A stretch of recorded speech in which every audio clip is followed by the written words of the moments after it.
This is the Gamecock Corner, brought to you by Randy Jones and Associates, your hot spot for everything you need to know about Jacksonville State football. Time to get the scoop on this week's matchup with your host, Shane Wilson, and the legendary voice of the Gamecocks, Mike Parris. Week 1 is in the books for the JSU Gamecocks, and if you missed it, man, you missed a nail-biter. Gamecocks go to Orlando to take on the UCF Golden Knights. They are leading in the fourth quarter, 10-3. 2 late touchdowns from UCF, and that becomes a 17-10 defeat. But they played very well, got plenty to build on, and a big game on Saturday. As a matter of fact, let's talk about all that right now in the Gamecock Corner with the voice of the Gamecocks for more than 3 decades.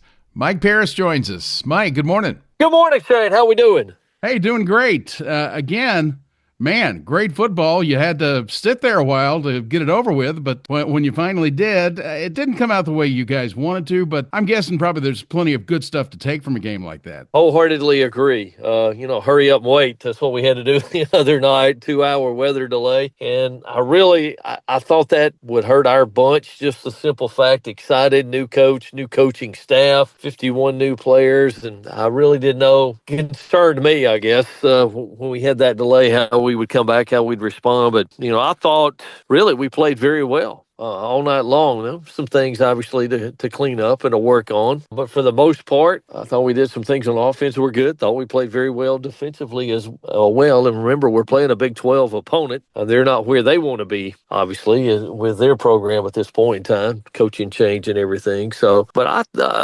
thought we played better in this season opener than we did a year ago. So just got to, as you said, build upon this and move forward. And Coach Kelly made it clear to us post-game when we chatted the other night. No moral victories, wasn't what he was looking for. He wanted a W, didn't get it, but they'll build upon the successes that they had and try to take care of mistakes that were made from last week. As far as individual performances, who stood out to you? Offensively, I thought Cam Cook was probably the guy on offense. He rushed for 75 yards and had pass receiving yardage for, I think, 43 more. So the 118 total for him was a career high in total yardage in a game. But I thought he ran the ball well. We threw it okay at times. Played some young guys there. Defensively, I thought Trevor Woods was outstanding. He had 8 tackles. Unfortunately, got hit with a targeting call in the second half, so we have to sit out the first half this week. But I thought he played pretty well. Tyron Taylor had 5 tackles, tied for second most, I think, as well. His first appearance in the Jacksonville State uniform. We had a redshirt freshman linebacker, Aiden Thompson, who played pretty well. So I thought defensively, we did pretty good all night long. They really didn't run in the ball, didn't hurt us a whole lot.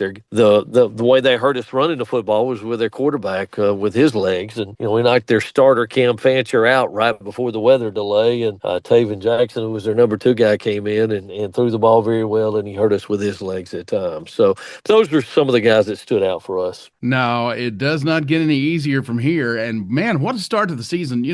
Typically in baseball, we have to wait for the World Series, and in football, pro football anyway, we have to wait for the Super Bowl, but got 2 arch rivals in Conference USA that are getting after it right at the start of the season here on Saturday. Talk about the Liberty Flames and what a big game that's going to be in Jacksonville on Saturday. Hard to say biggest game of the year when you're in the game too, but this really could set the tone for the rest of the season. If you can win this one, I think you've got a jump start on everybody else. You've got Liberty out of the way and you got a win on them. So that sort of puts you, I think, in the driver's seat as far as the conference race goes. Now, having said that, I still think for the most part, the league, I think it's a toss-up this year. Liberty was picked to win the league. I think that was based on past performances. They lost some key components from last year. They're replacing the quarterback, Caden Salter, who's starting in Colorado now. And they beat Maine, but they had a slow start in that one, trailed 7-0 the better part of the first half of that game and went on to win it 28-7. I think if you talk to their folks, they'll tell you defensively, they've made some improvements from last year. They feel better about their defense already. And offensively, Their quarterback we're familiar with. He actually was at Coastal Carolina. Jamie Chadwell recruited him to Coastal, and then he takes the Liberty job. So he now has Ethan Vasco with him at Liberty. And Vasco hurt us last year, both running and throwing the football at Coastal Carolina. So he's familiar with that system. He'll only get more comfortable and get better, I think, in it as they go. But it will be,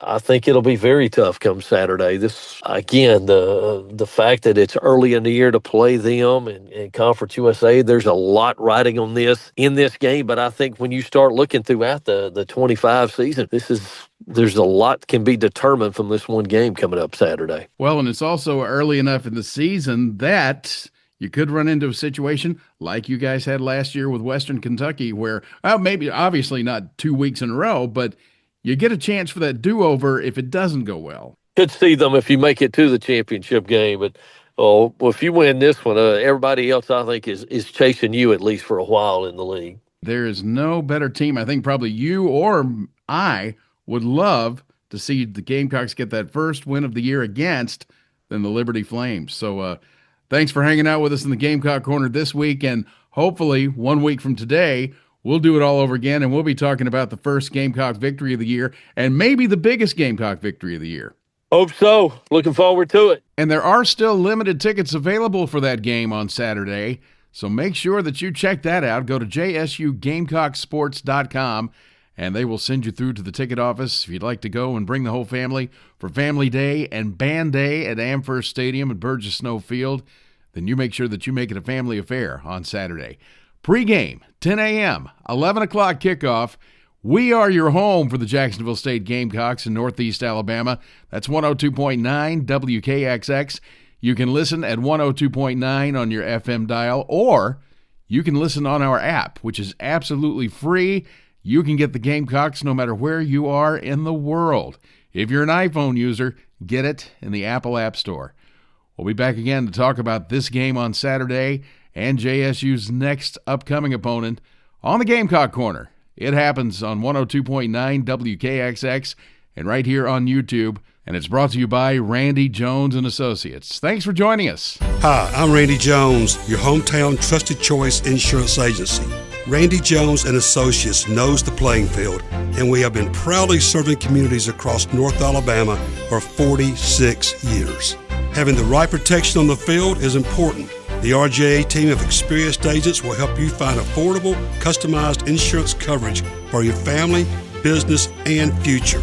Stop by a local Randy Jones Associates office for a free, no-obligation quote or complimentary policy review. Join us next week for the Gamecock Corner, brought to you by Randy Jones and Associates, a production of WKXX Sports.